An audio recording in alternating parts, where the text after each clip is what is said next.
Insulin resistance আসলে কি? এটা আমাদের শরীরে কিভাবে তৈরি হয়? আর এই ইনসুলিন রেজিস্ট্যান্সের কারণে আমাদের বডিতে বিশেষ কিছু ডিজিজ দেখা দেয়। তার মধ্যে আছে ডায়াবেটিস, তারপরে পিসিওএস, ওবেসিটি এবং ফ্যাটি লিভার। ইনসুলিন রেজিস্ট্যান্সের কারণে এই ডিজিজগুলো হওয়ার ঝুঁকি থাকে এবং এদের একটা সাধারণ কারণ হচ্ছে ইনসুলিন রেজিস্ট্যান্স।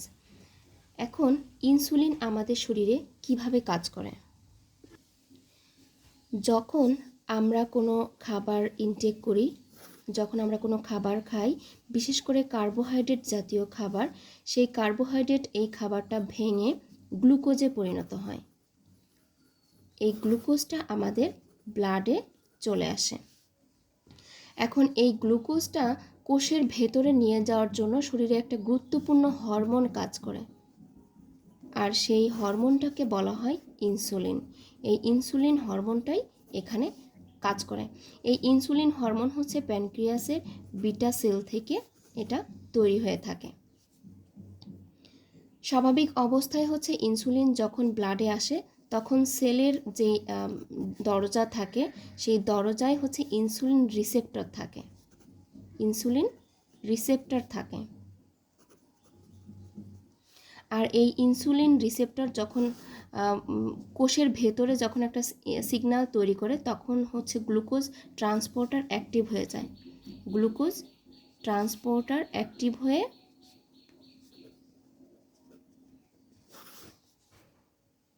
ইনসুলিন রিসেপ্টরকে অ্যাক্টিভ করে।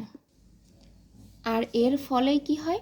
গ্লুকোজ হচ্ছে সহজেই এর ফলে গ্লুকোজ সহজেই হচ্ছে সেলের ভিতরে ঢুকে এনার্জি উৎপন্ন করতে পারে, যেখান থেকে আমরা এনার্জি পেয়ে থাকি।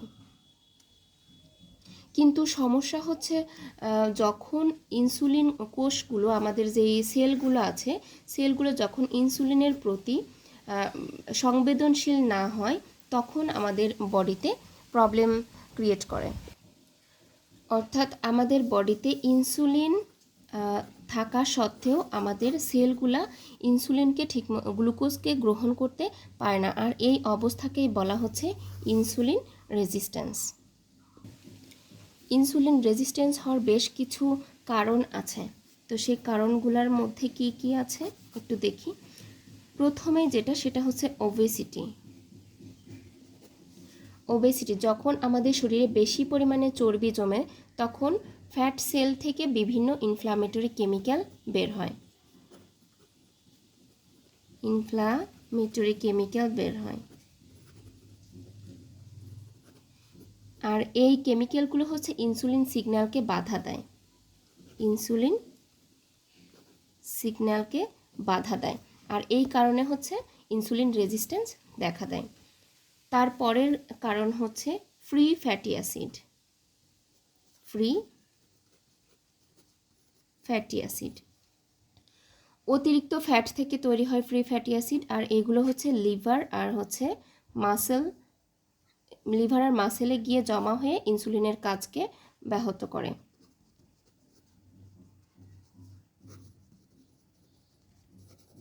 মাসেলে গিয়ে ইনসুলিনের কাজকে বাধা দেয়। তারপরে নাম্বার 3, ক্রনিক ইনফ্লামেশন।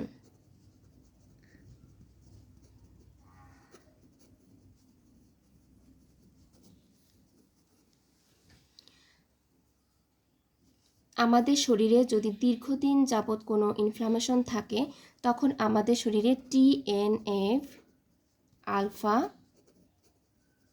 এবং IL-6 এর মতো কেমিক্যাল তৈরি করে, আর এটাও আমাদের একইভাবে ইনসুলিন সিগন্যালকে বাধা দেয়। ইনসুলিন সিগন্যালের এই যে পথ থাকে, সেই পথটাকে ব্লক করে ফেলে। এই কারণে ইনসুলিন ঠিকমতো কাজ করতে পারে না। তারপরে আরেকটা কারণ আছে, সেটা হচ্ছে মাইটোকন্ড্রিয়াল প্রবলেম।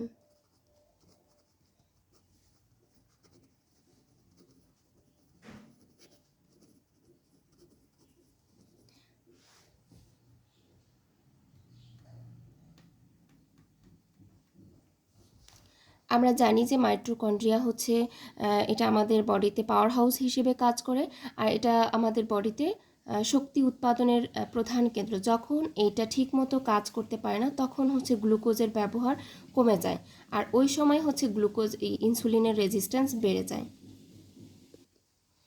অর্থাৎ আমাদের সেল যখন গ্লুকোজ গ্রহণ করতে পারে না তখন হচ্ছে আমাদের ব্লাড গ্লুকোজ লেভেল বৃদ্ধি পায়, ব্লাড গ্লুকোজ লেভেলটা বৃদ্ধি পায়। আর এই অবস্থায় হচ্ছে প্যানক্রিয়াস আরও বেশি পরিমাণে ইনসুলিন তৈরি করতে থাকে। আর এর কারণে কি হয়, তখন হচ্ছে হাইপার ইনসুলিনেমিয়া তৈরি হয়, হাইপার ইনসুলিনেমিয়া তৈরি হয়। এবং এটার কারণে দেখা দিতে পারে টাইপ 2 ডায়াবেটিস, তারপরে হচ্ছে পিসিওএস, শুরুতেই যেটা বলেছিলাম ফ্যাটি লিভার, হার্ট ডিজিজ, এই ডিজিজগুলো হওয়ার ঝুঁকি থাকে। এই ইনসুলিন রেজিস্ট্যান্স আসলে কখনো হঠাৎ করে হয় না, এটা হঠাৎ করে হওয়া কোনো রোগ নয়, এটা হচ্ছে ধীরে ধীরে তৈরি হয়। এটা মূলত হচ্ছে একটা মেটাবলিক প্রবলেমের কারণেই হয়ে থাকে। কিন্তু এই যদি কারোর মধ্যে যদি ইনসুলিন রেজিস্ট্যান্স দেখা দেয় তাহলে সেটা নিয়ে আসলে দুশ্চিন্তা করার কোনো কারণ নেই, দুশ্চিন্তা করা যাবে না। এটার জন্য আপনাদের সকলের জন্য সুখবর আছে। এর কারণে আপনারা যদি একটু কনসার্ন থাকেন, বিশেষ করে যদি সঠিক খাবার যদি গ্রহণ করেন, তারপরে যদি নিয়মিত এক্সারসাইজ করেন, হেলদি লাইফস্টাইল লিড করেন, তাহলে ইনশাল্লাহ এই সমস্যা অনেকটাই নিয়ন্ত্রণে চলে আসবে। তো আজকে ইনসুলিন রেজিস্ট্যান্স নিয়ে এই পর্যন্তই, আবার দেখা হবে অন্য কোনো ভিডিওতে। আসসালামু আলাইকুম।